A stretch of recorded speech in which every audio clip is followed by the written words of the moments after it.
Made in Japan is the essence of that kind of early 70s double live albums. It was a bestseller, it was a platinum album, and the band were at full tilt. They were all playing at the best of their ability.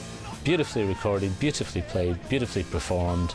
It had all the tracks that you wanted to hear, and it sounded better than the originals. It was quite exotic, you know. God, they've been to Japan, you know. It's not from Huddersfield, you know. It was quite remarkable for that time, really. Nobody gonna take my life, they're gonna keep it to the end. Nobody gonna steal my wild, I'm gonna have it there. The Made in Japan album was recorded by the classic Purple lineup of Gillan, Glover, Blackmore, Lord and Pace, better known to their legions of admirers as Deep Purple Mark II.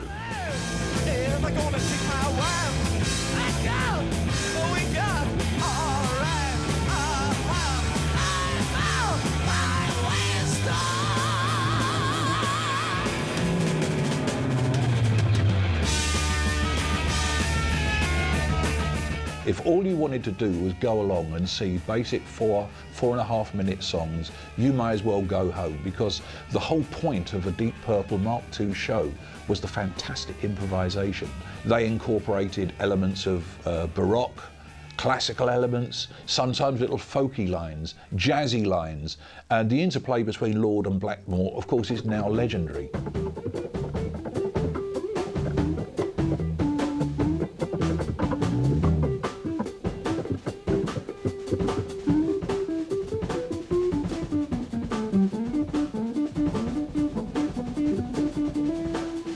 Older material such as Mandrake Root and Wring That Neck, which had been stage favourites from the previous lineup, were taken apart, expanded and reinvented by the new look Deep Purple Mark II. This ability to improvise live on stage would later become a key element of Made in Japan.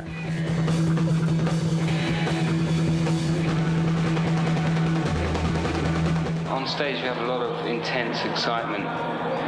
It's like adrenaline, kind of nervous presence. Right. People either love it or they get scared of it. You know? That's why we have a lot of people maybe hate us, because we're so demanding.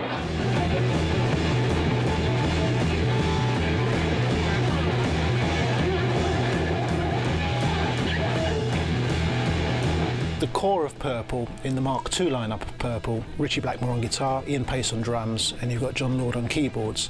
Those 3/5 were you know, I guess the main guys that would go off on a tangent. They all got a turn, really.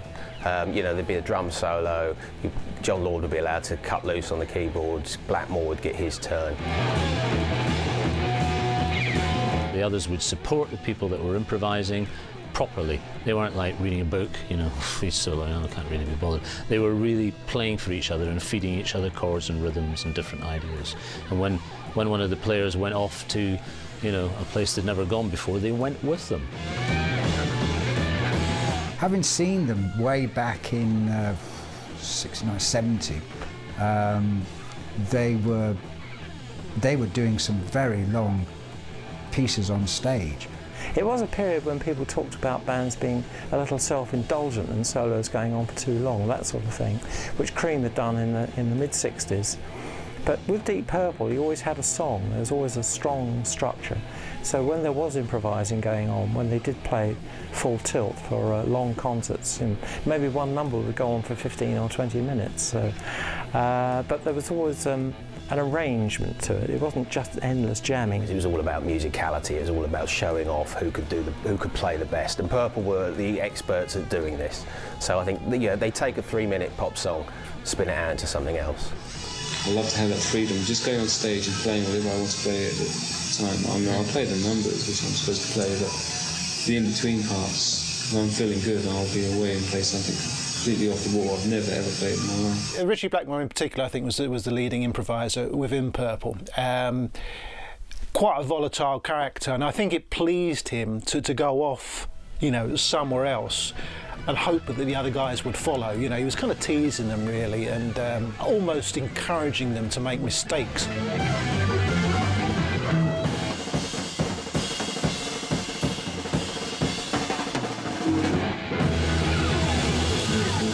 I'm sure there was some sort of initially friendly competition, which later developed into animosity in some areas in the camp.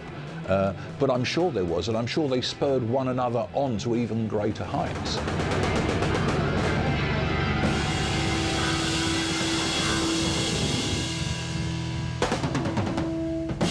Blackmore was the one orchestrating everything. He's a little bit like a conductor rather than just a sort of guitar hero. You get these sort of very exaggerated sort of nods and these sort of frowns and flick of the wrist, all these little things, these little signals that he's aiming to the other band members, usually the drummer in pace, which is sort of say pick up the tempo or drop it down now. You could see Blackmore pointing 1, 2, 3 if it meant 2 measures or 3 measures to go. You'd see Blackmore doing, and the audience would think, oh, he's been a bit flashy, but actually he was saying to the rest of the band, I'm just about to finish now, we're going back to the bridge, you know. Back of the head with the guitar for Ian Gillan, sing now, or, you know, to John Lord, play. Hand signals or motifs, musical motifs. So a phrase would be repeated and repeated and repeated, a sequence of maybe 8 times, and that would allow the rest of the band to think, if they didn't hear it first time, they certainly heard it 2 or 3 times, and okay, and then eye contact is the last thing that happens live. The first recorded effort by the New Look Deep Purple was the infamous concerto for group and orchestra, a strange and ungainly musical hybrid designed by John Lord to feature both the music of a rock group and the supporting orchestra.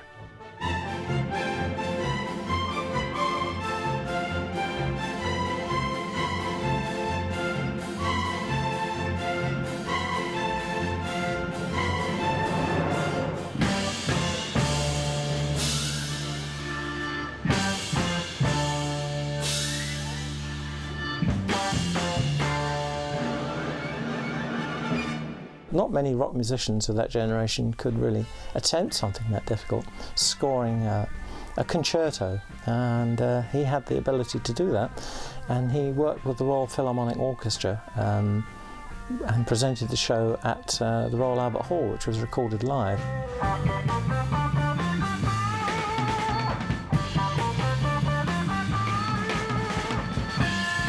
What it's indicative of is that period just after Sgt. Pepper, where rock bands felt that they could produce music that was seen as being as worthy or as important as classical music.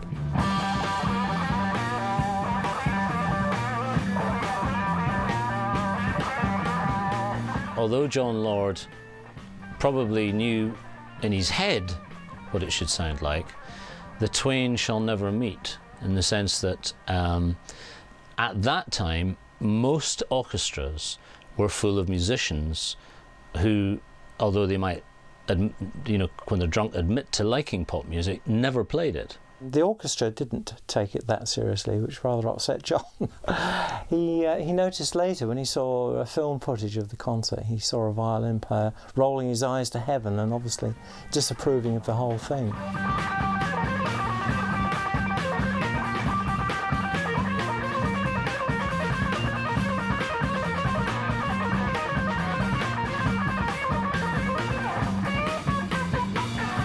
The Royal Albert Hall, of course, in those days as well, always had a dreadful sound. I played it several times, and it was only in the last few times that they managed to sort out the sound. Most people, when they go and play the Royal Albert Hall, play far too loud, and it just keeps flying back at them. The sound just reverberates and bounces off everywhere. The best thing to do in the Royal Albert Hall is play quietly. Very difficult when you're Deep Purple with a full orchestra behind you. I mean, if you hear a symphony orchestra playing, it's obviously very, even at their loudest passage, it's nowhere near as loud as one note on a bass guitar. So trying to merge the two, so you had the orchestra playing the first movement, and then the band would come in and play, and of course everybody jumped when, as soon as Ian Pace hit his snare drum.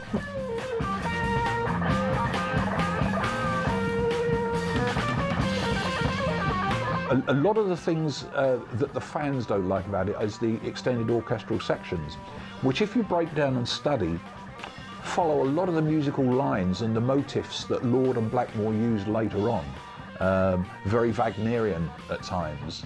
The third movement, the famous third movement, I think is the most successful part of it, with some absolutely great string writing, long chromatic runs, 16s, semiquavers, a lot of the tricks that Lord later used to employ in his improvised solos on stage. How can I see when the light is gone out? How can I hear when you speak so silently?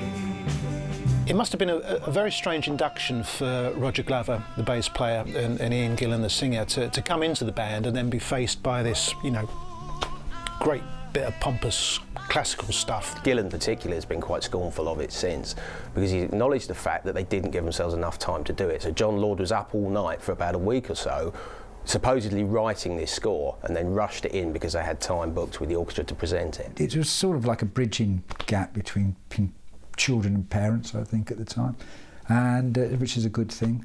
But sadly, the album was a bad thing. Although the reviews tended to be rather mixed, and today people dismiss that album. They, you know, certainly hardcore rock fans don't understand it or don't really like it very much. But it was a brave experiment.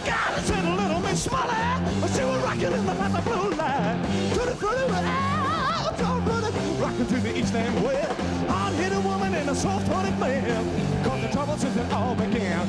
Took a little rice, took a little beans, rock and roll down in New Orleans. I'm a speed king. Deep Purple in rock was the real thing. This was the album which signaled to a waiting world that the new look Deep Purple meant business. The band, almost overnight, had developed a new heavy rock sound which kicked straight into action with the mighty Speed King, which soon became a stage favorite. Speed king, you gotta hear me sing. I'm a speed king. See me home. In rock was something that I got fed up with playing with classical orchestras, and I thought, well, this is my turn. So John was into more classical. I said, well, you've done that, I'll do the rock. Whatever turns out the best, we'll carry on with. And I said, if this fails, this record, then I'll play with orchestras for the rest of my life. In Rock is like the first Deep Purple album. Obviously there were 4 records before that, 3 of which they did with a different singer and a different bass player. But In Rock's the one that sounds the most like the Deep Purple you know of today. That was the album where clearly they'd been inspired by probably the first Led Zeppelin album, and gone out and decided to do something of that nature for themselves. But In Rock, I think, makes Sabbath sound, you know, bit pedestrian perhaps. You know, they're obviously playing their own heavy metal furrow. You've got Zeppelin doing the heavy stuff, but also bringing in a lot of, you know, folky things and mystical things. Whereas In Rock was just a straight down the line, really powerful, in your face, heavy rock album. I like to think of ourselves as a vaguely aggressive band. I mean, we're not that interested in being anything else. You only had to put the record on and hear Speed King and you were hooked. What a fantastic track. Blackmore's probably greatest ever performance that we'd ever heard up until that particular time. It really defined the real sound of Deep Purple with the classic Mark II lineup, with Ian Gillan's voice well to the fore. You know, the all-powerful singer. It was a marvellous combination, really, with Blackmore's imaginative guitar playing and Ian Gillan's way of delivering lyrics and songs that made them sound like stories and narratives. Also featured on Deep Purple in Rock was an epic anthem, Child in Time. This rare early television footage features a complete performance of the song, which 2 years later was to become a highlight of Made in Japan.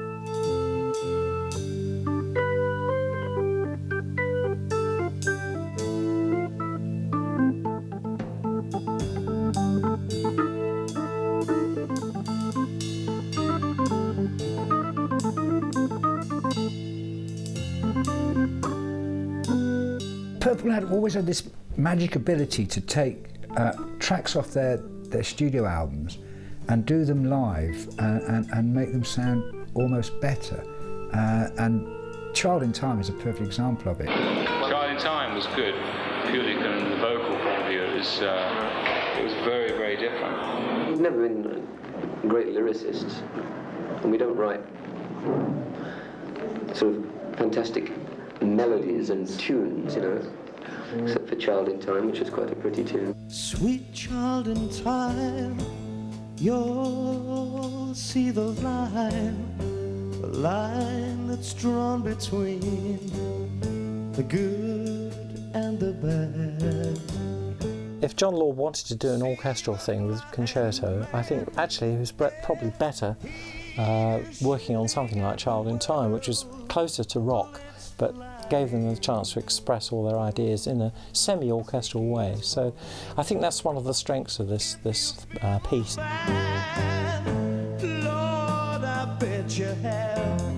What they did with Child in Time live was they dramatised it. You know, they took the dramatic elements of the song and the sorrowfulness of the song and really extended it.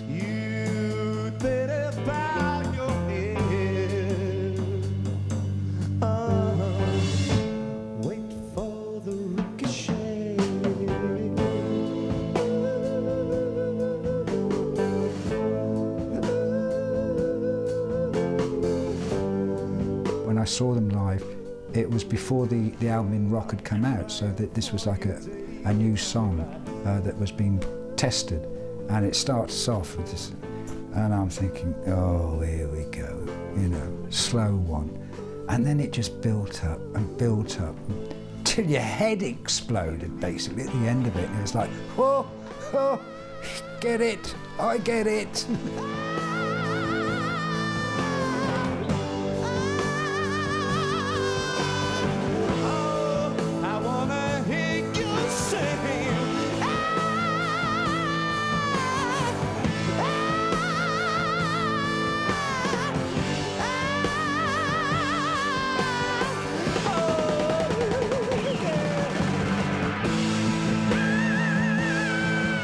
Became a great stage showcase for the interplay between Lord and Blackmore. Obviously, you don't hear a lot of soloing from or anything too flash from Glover and Pace, but they're a solid backbone all the way through it. And of course, you can't mention Child in Time without mentioning Ian Gillan. It was his tour de force, if you like. Bolt on those Gillan vocal fireworks, and it just transforms it into something, you know, quite magnificent, really.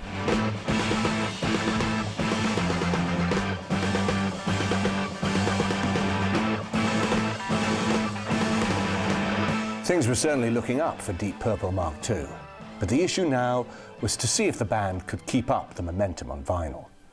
The second studio album by the new look Deep Purple was Fireball.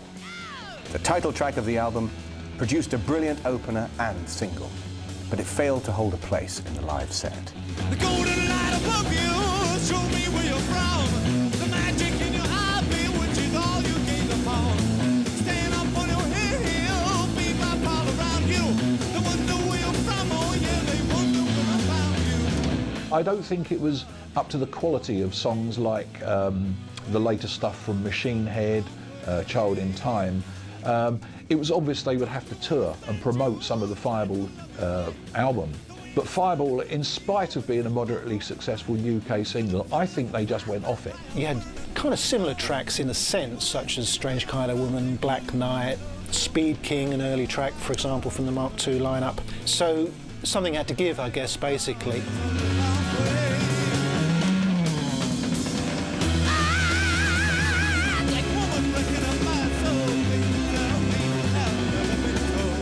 With Made in Japan, it's something that's indicative of a lot of live albums from that era. In actual fact, they're not always the best representation of what the band were doing in concert. There's often tracks missing because you had to fit your music on the four sides of vinyl, especially if you wanted to have something like Space Truckin, which goes on for the whole of one side of vinyl. Something's got to go, and unfortunately that means a song like Fireball, one or two other numbers from sort of the Machine Head album in rock don't quite make it on there. No, No, No, another of the stronger tracks on the Fireball album, was originally a contender for the live set, which was used on a few gigs, but soon abandoned. On the whole, the listener gets the impression that the album fell slightly below par.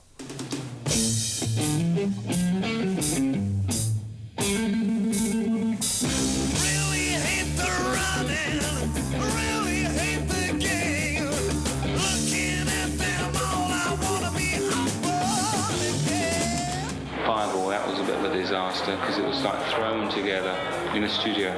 We had no time, managerial pressure. You've got to play here, there, and you've got to make an LP. And then you're back to Australia, you're back to here. I got kind of bitter about that. I thought, if you want an LP, you've got to give us time. Right. And they wouldn't, so I got a little bit bitter there, and I just threw ideas to the rest of the group that I thought up on the spur of the moment. I had nothing in my head. They'd spent a lot of time on the road touring in rock, and then they're obviously under pressure to make another follow-up to what had been a big album. And Fireball, it does seem a little rushed. It hasn't quite got as many classic moments as in rock.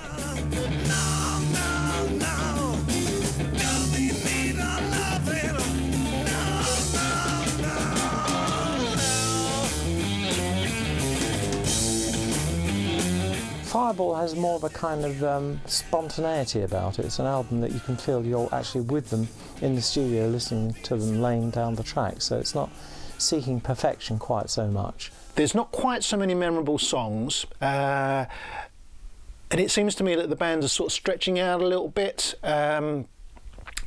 Once again, it comes back to their live shows where they extend their songs. They do a lot more to them than they do in a studio environment. And Fireball has an element of that. You know, there's a looser structure to the tracks that make it an interesting album, but not a cohesive one, I don't think. I want you, I need you, I got to be near you. I spend my money as it took my turn. I want you, I need you, I got to be near you. Ooh, got a strange kind of woman. Strange Kind of Woman was one of the 2 tracks from Fireball which was destined to stay the course and become one of the highlights of Made in Japan. It was used as the musical platform for a light-hearted vocal duel between Blackmore and Gillan.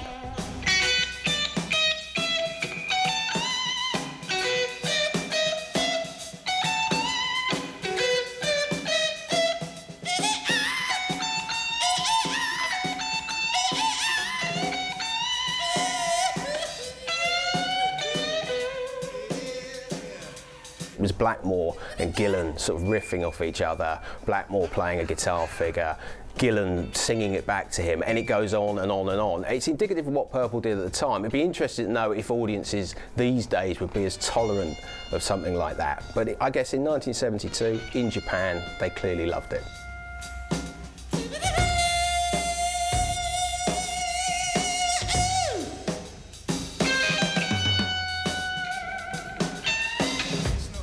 One of those audience gobdroppers at time, because Gillan would come out with some extraordinary vocal gymnastics and followed by some extraordinary guitar gymnastics.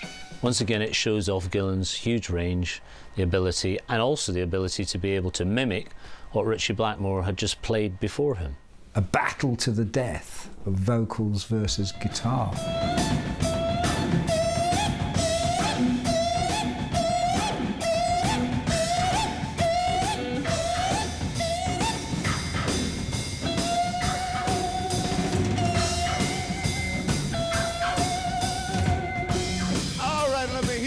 When you look at the old Danish TV film, you can see there's camaraderie there, there's a laughter, there's a sense of friendliness.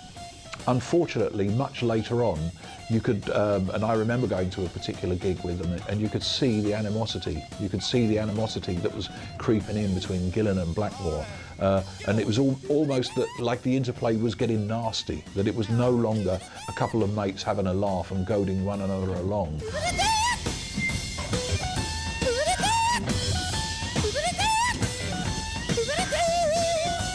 Strange Kind of Woman, which was essentially a 3.5 minute pop song, you know, done in the inimitable Purple style. By the time it got into Made in Japan, it had become this great big sprawling epic, really. And I think for people who hadn't seen Purple live, hearing the stuff on the radio, hearing the stuff on Made in Japan, might have encouraged them to think, hang on a minute, these guys are doing something completely different on stage, I've just got to go and see them. The other track from Fireball, which found its way onto Made in Japan, was, of course, The Mule. This was to become famous as the showcase for the Ian Paice drum solo.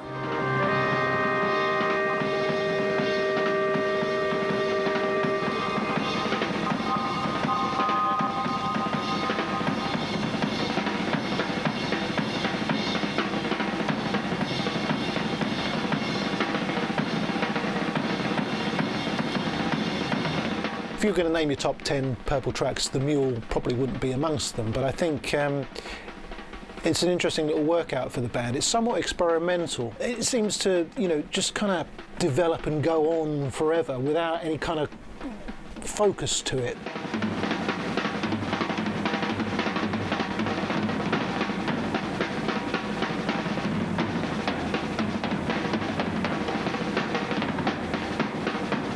You start with the basic, simple little idea, then you get 5 minds saying, well, I think this would fit with that. That's what we do. You know, that's maybe why they're not too melodic, they're not too lyric. It's the thing about drum solos, isn't it? You know, drum solos should never be released on albums. They should only be released on live audiences, and that's it. You know, there's no place for a 20-minute or a 9-minute drum solo on an album where it's just a waste of bloody vinyl as far as I'm concerned. If you listen to Pace's drumming on the Mule, it's powerful but very, very fast. He was probably one of the fastest rock drummers that you would ever see. Very, very speedy licks.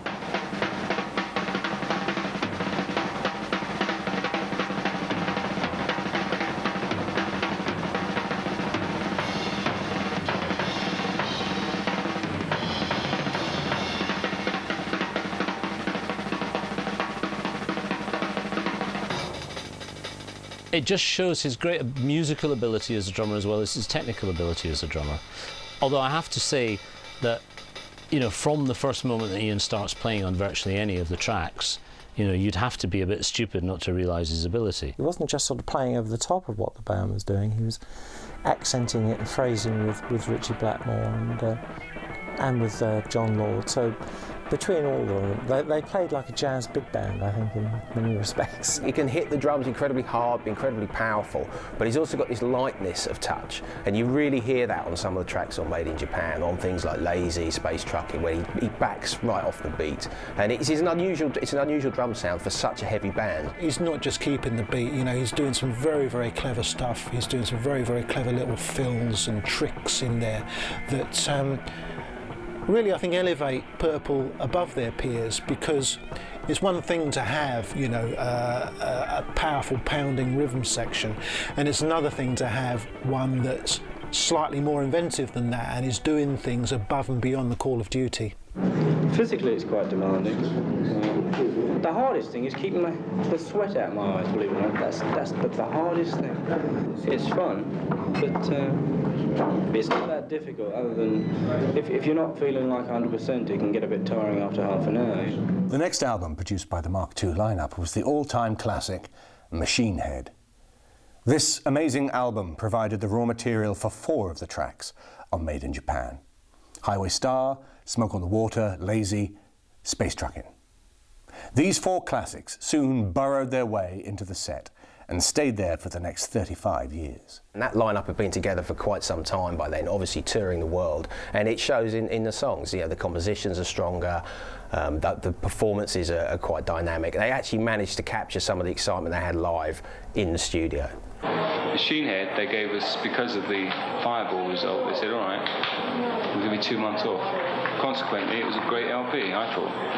And we had ideas, Ian Gillan, myself and Roger. It began to become a trio writing then. Right. John started stepping back, and Ian just gives percussive ideas. And so it was a trio by Machine Head. What is astonishing is that it was recorded in just a few days between December the 6th and December the 21st, which is an incredibly short period of time for a classic rock album to be recorded. It shows that they were seasoned studio musicians. It shows that they could go in there and absolutely just do it. In a way, of course, it did actually inspire what became the heavy metal movement of the later decades, you know, the late 70s and early 80s, and when screaming and frantic guitar solos became ever more intense and over the top. Deep Purple may be being blamed for all of that, but of course what they did was far more subtle and more imaginative than all that came after it. If you'd never heard Deep Purple before and you wanted to check out a studio album of theirs, you probably would point them in the direction of Machine Head more than any other album. Machine Head was massively popular, but behind the scenes, all was not well. Ian Gillan and Richie Blackmore have got this classic relationship that lead guitar players tend to have with lead singers. There's this constant friction between the two of them. Obviously, it led to some fantastic music, but off stage there was obviously a lot of arguments and a lot of problems. I have my own dressing room because I like to tune up and I like my solitude before I go on stage. I tend not to get too involved in people because, to be quite honest, I find a lot of people are boring. Gillan felt it was just becoming Blackmore's backing band, and if you look at stage clips from back then, from like late '72, you can almost sense an exasperation in Ian Gillan sometimes when Blackmore just won't shut up, if you like. She was so evil, man. She used to do the worst things. I'm still very moody, shy, and very honest, which a lot of people can't take, you know. Honest? Yeah. And which is the hardest thing in this business is is sincerity. Once you can fake that, you're laughing, you know. A rock band is an organic thing. It's like a family in many respects too. So if there are rows, sometimes those rows fester, and if there's been harsh words or arguments or disputes, then it reaches the point where two people just can't work together anymore. It's better if they part company. Blackmore on more than one occasion kind of got a bit fed up with all those screams that were going on and that were coming out of Gillan's throat. And it's interesting, I think, that when it all fell apart and Gillan left the band, Blackmore's ideal replacement was going to be Paul Rodgers out of Free and Bad Company. He really wanted something with that mellow, bluesy voice, a direct contrast to Gillan's, you know, sort of screaming rock and roll tendencies. With increasing friction inside the band, it was not surprising that the group was struggling to produce a worthy successor to the illustrious Machine Head, which was now a worldwide hit. Early sessions for the album, which would become Who Do We Think We Are, were unproductive and had to be halted in favour of touring commitments. Who Do We Think We Are was really weird because I never spoke to Ian Gillan all that time we made the LP. I never spoke to him once. Old ladies started coming into it and all these personal problems, you know. I was even holding back ideas. I was saying, I'm not going to give you Purple this idea because this is going to another thing, you know. So I was turning out shit, and so was everybody else, you know. This left the record companies desperate for new product to fill the huge gap left by the absence of a follow-up to Machine Head. So, the band agreed to a request from their Japanese label to record some of the dates which they performed in August 1972 for release in Japan only. The group were in fact so pleased with the results that the live album was quickly scheduled for worldwide release, giving the labels a much-needed product and the fans an all-time classic album. I've seen it with bands and artists where in the dressing room before they go on, they're threatening each other with lawsuits. And as soon as they get on stage, they forget all that and they smile at each other and they play because they're playing music, because music is the common bond. And I think in Deep Purple's case, that's what was going on here. It was almost like you were getting a brand new album. You knew the titles of those tracks, but the songs were completely different to the ones you were familiar with from the studio records. Machine Head just went out the window.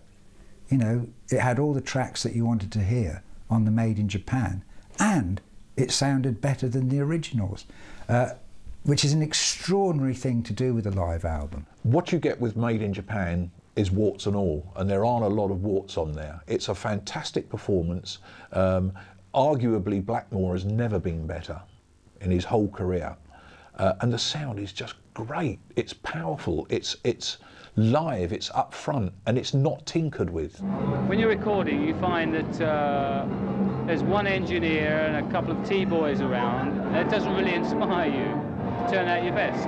Whereas when you're on stage, you're playing to the people, and they inspire you, obviously, you know. I suppose it's an ego thing, really. You like to kind of basically show them what you know, and you get really inspired, you get a real exciting thing going with the crowd. You do seriously feel an immense necessity to be good.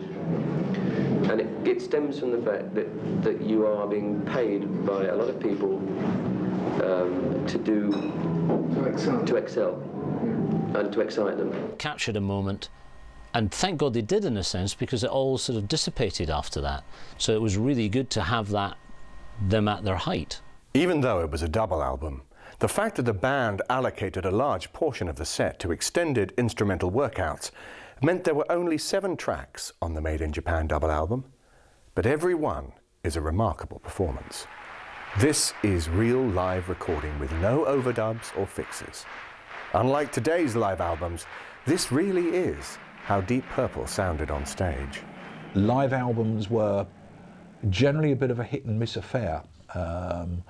You can detect where things have been recreated and redone in the studio after the event. In a lot of cases with live albums, the only thing that's live is the actual audience mics. With Made in Japan, what you see is what you get. I think it's a very accurate representation of Deep Purple live, and probably more accurate than some live albums that came later with heavy metal bands. I mean, Judas Priest's Unleashed in the East famously came out at towards the end of the 70s, and was always the subject of much speculation about how it had been cleaned up. You don't tend to get that with Made in Japan. The difference between Made in Japan and other live albums is that most other live albums from the late 70s onwards weren't live. The Made in Japan album kicks off with Highway Star, recorded in Osaka on August the 16th, 1972. Nobody gonna take my girl, I'm gonna keep her to the end. Nobody gonna take my girl, today goes on everywhere. Oh, she's a killer machine, she got everything. Like a moving lips, body controlling everything. It's like the ultimate driving song, really. It starts with this real pulsing beat, and Blackmore comes in with some sort of almost absent-minded slashes on his guitar strings, and the whole thing just builds and builds and builds, and there's a real throbbing thing from John Lord on the organ.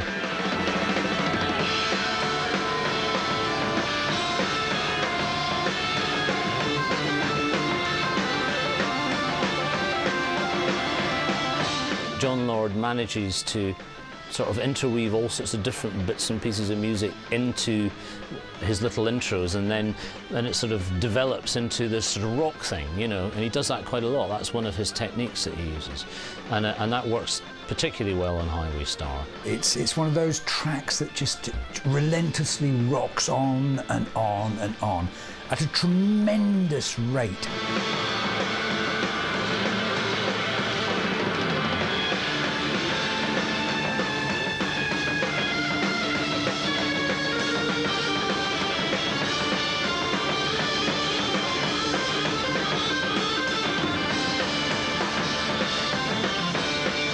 Very souped up sound of the guitars, the keyboards, the vocals. Everything was completely overdriven, everything was fast, it was much louder.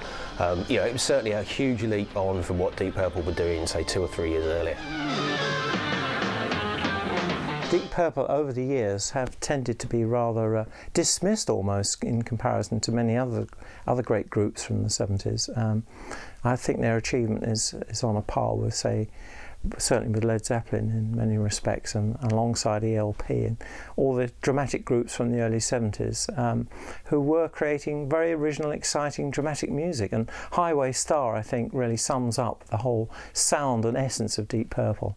Interesting thing about Highway Star as an opener on the Made in Japan album is there's a degree of restraint. We all know how much they used to like to get carried away with the improvisation. There is, of course, a fair bit of improvisation on it, but it doesn't get too carried away. It's probably the closest thing on the album that follows a basic song format. You get the impression that they're just warming up the audience. Child in Time had now grown to epic proportions, which allowed the band to stretch out far more than ever before. On stage, it had become a real tour de force, which provided a showcase for the extraordinary talents of 3 of the band members. First up was a remarkable vocal workout from Ian Gillan.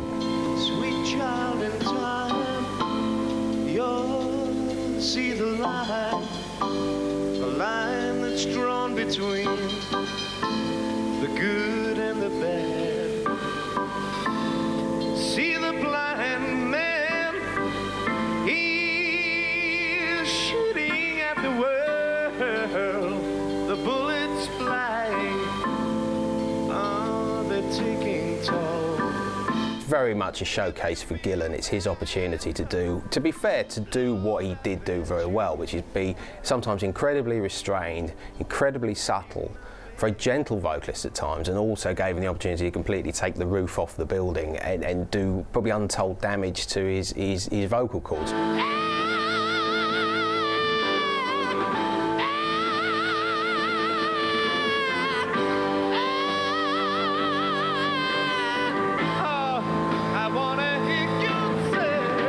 He actually always seems more comfortable when he's up there rather than when he's being cool. Well, it starts coolly enough, and then he goes into those screams that go from a C to a B to an A, and possibly high, which has prompted some people to think that he might have had the operation, but that's another story.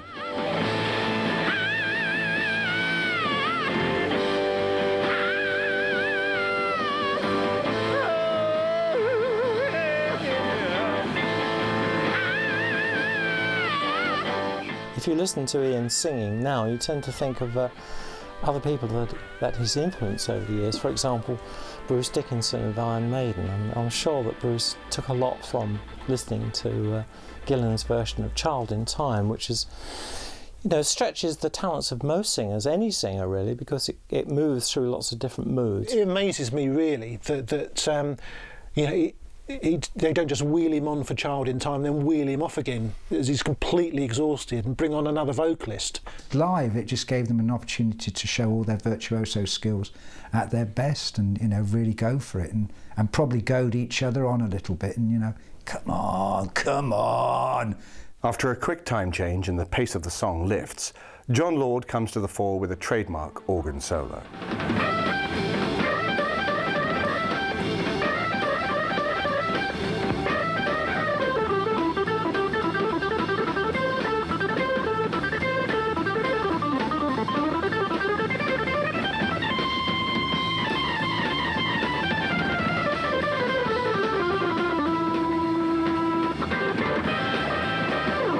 He was able to bring to a band that was essentially quite soul-y and bluesy this other side, this classical thing. So great technique, great ability to do classical type flourishes.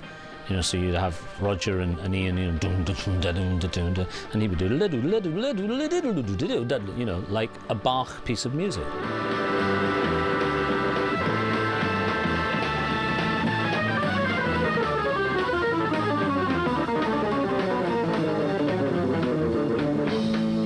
To be a great Hammond organ player requires a particular kind of skill to work the drawbars, to see him changing the sounds and creating phasey effects just by moving the Hammond drawbars was mesmerising to watch. You could never imagine Deep Purple with two guitar players and without keyboards. I think, you know, it's one of the things that you think of as being one of the band's main traits. You've got this classical jazz blues sound going on. I mean, he's not afraid to take solos himself, but he's also not afraid to hang back and kind of weave in and out of what Blackmore's doing.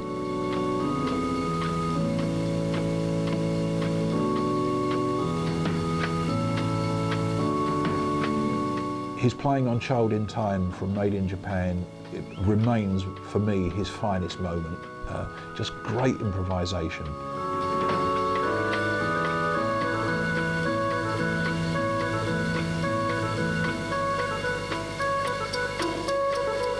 His performance was dramatic. I don't remember him sticking knives in his keyboard or anything like that, or setting fire to his keyboards or anything like that. But yes, dramatic, and he knew how to use the drama.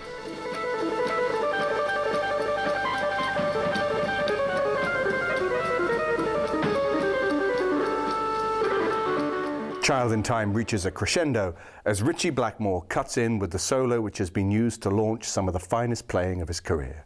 I love the care he shows. The track is in E, and you can actually listen and you can hear him just tuning a flat string a couple of times, which he cared enough to think, I can't go on until that's in tune. So that is a great solo, but he just is one of the best ever. You know, it's just an astonishing speed merchant, but it wasn't all about speed. He took all of the techniques that Hendrix had, the feedback. He had a specially strengthened tremolo arm on his strap so that he could wreak havoc with it.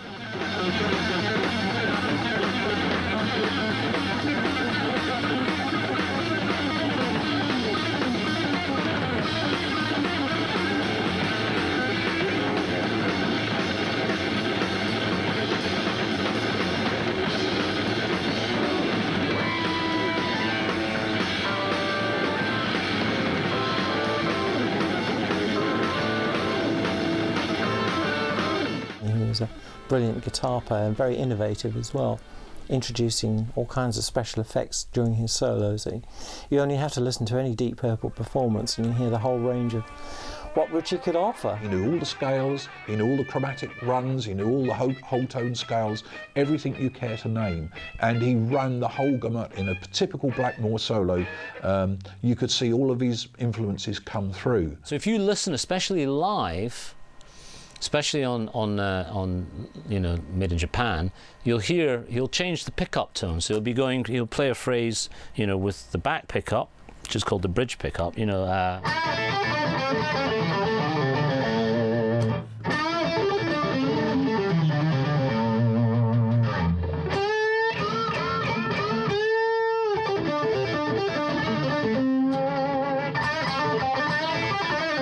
There's a marked difference between the two sounds. So, you know, he was into tone and sound as well. You know, it wasn't just his ability and the notes he was playing. And for me, you know, it was a real eye-opener. I thought, oh, right, oh, hang on a minute. It's not just about the notes you play. There's a whole other thing going on with your sound and, you know, what you can do with your guitar. What was astonishing was he'd do one song and play this amazing 5-minute solo, and you'd think, that's it, he's used up all his ideas. And bugger me, he'd go into another song and there'd be a whole nother load of licks come through. He had that blues bass, but he also, there's loads of folk, classical, jazz, there's loads of other stuff going on in there.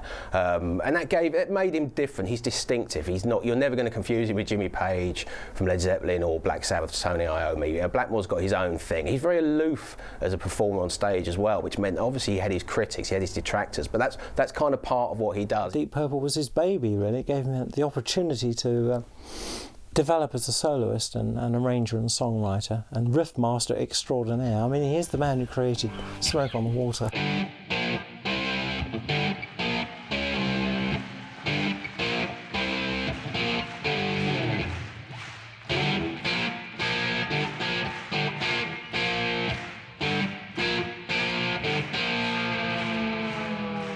Smoke on the Water is without doubt the most popular Deep Purple song, and it was on Made in Japan that this most famous of all rock anthems finally came into its own.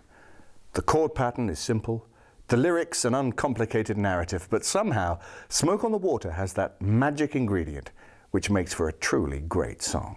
But at the time, it was perfect. You know, that kind of Neanderthal head-banging riff to start with, and a song about stuff catching fire, namely a casino in Switzerland. That's perfect. Heavy rock fans want that. They want fire and a Neanderthal riff, and Smoke on the Water delivers.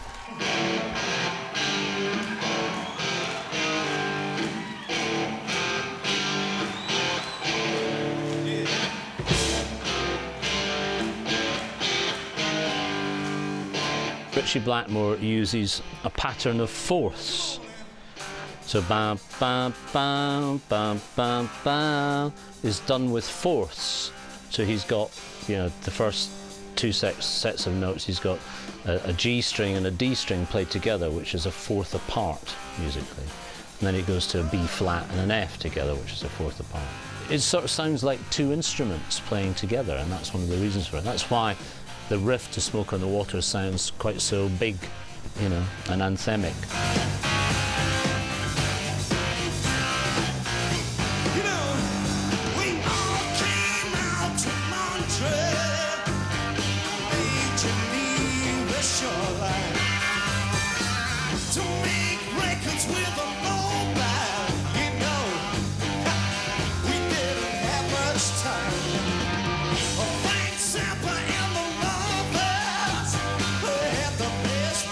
It's a riff that grabs your attention and takes you somewhere. You know, a bit like Freeze All Right Now, Zeppelin's Whole Lot of Love, Sabbath's, you know, Paranoid. It's just a riff that actually manages to connect properly, hits all the right points, and bang. If you challenge a lot of people to sing the song of Smoke on the Water, they'd be hard pushed to do it. But everyone and their dog knows the riff.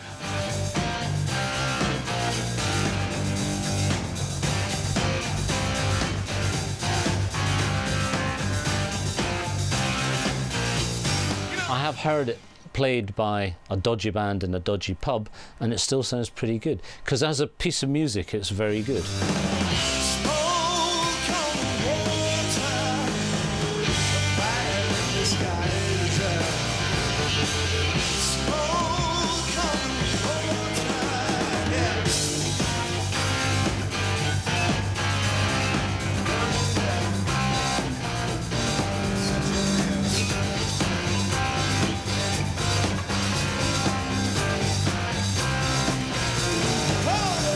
The trouble is, it's so overplayed, or has been overplayed over the years, that, you know, it's just like one of those you just become, sadly, a little bit bored with. But, you know, in Reticence, one should never be bored with Smoke on the Water, because it's a classic. Deep Purple tend to favour simple song structures without too many key changes and time signature changes. Lazy is one of the few exceptions to that rule. It was written especially to replace an earlier bluesy number called Ring That Neck, which had been a stage favourite for some time. But Lazy takes Deep Purple's interpretation of the blues to an altogether different level.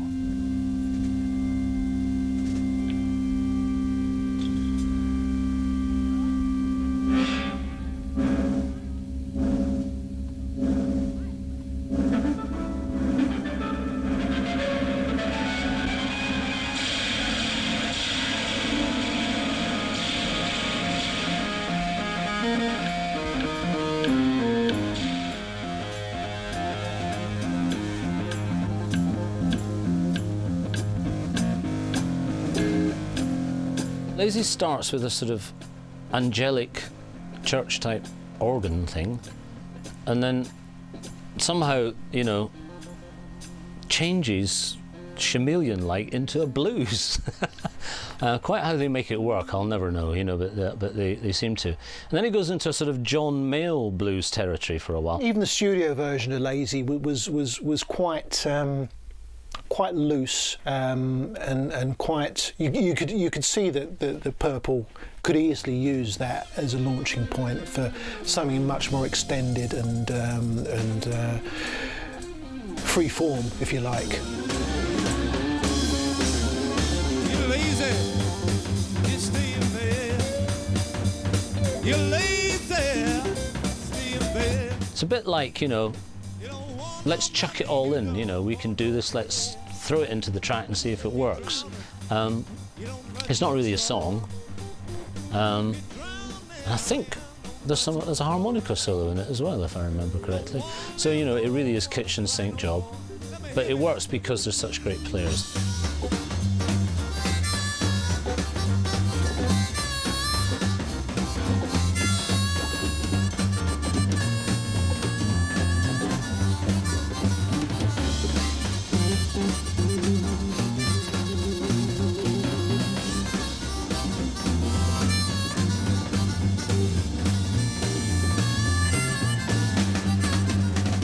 The song works because it incorporates all of the trademarks of Deep Purple, but it's just a little bit more clever musically. It isn't a straight down the line rock tune. It gives the impression to the listener of being a basic simple tune, but when you look behind it, you look at the changing chord intricacies of the chord sequences and those odd bars of 7 that are thrown in, it shows that they were pretty adept at doing unusual things with the timing and chord sequences. It was on Made in Japan that this powerful number really made its mark, and the album will always be remembered for its staggering climax. Side 4, party favourite, Space Trucking. Stick it on and it doesn't finish till it finishes. It was on the Machine Head album as a relatively manageable piece of music. On Made in Japan, it goes on for the whole of one side of the original vinyl.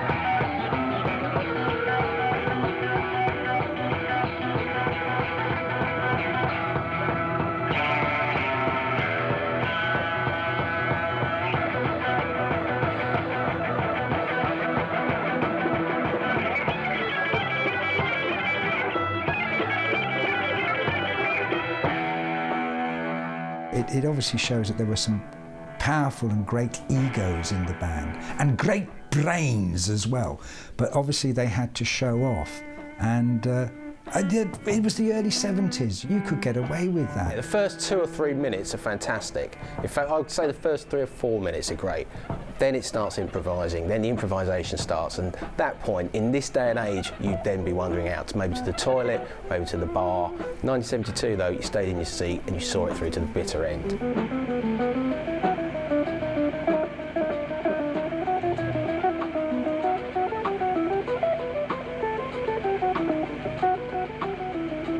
The soloing, as it has been all the way through the album, is absolutely fantastic.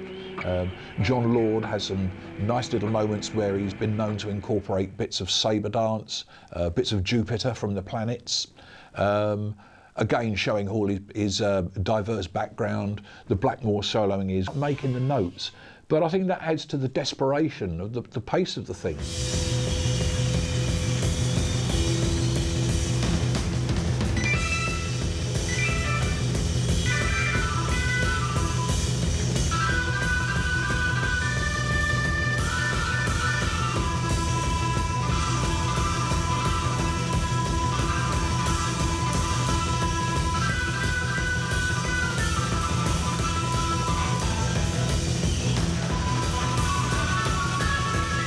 There's a climax to the album.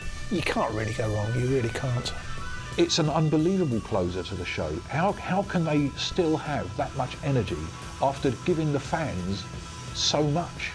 Probably on drugs.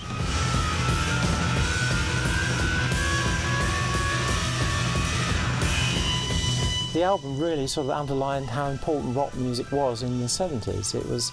It showed that it really was an important movement. It wasn't just a kind of transient sort of trend or fad.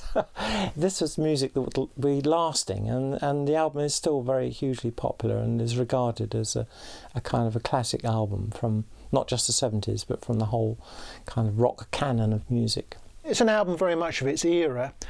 And it's an album that probably could never be made today, because it's the product of much more naive times, if you like. I think live LP, both of them, as live LPs are fucking rubbish. But compared to all the other groups that weren't live music, they were brilliant.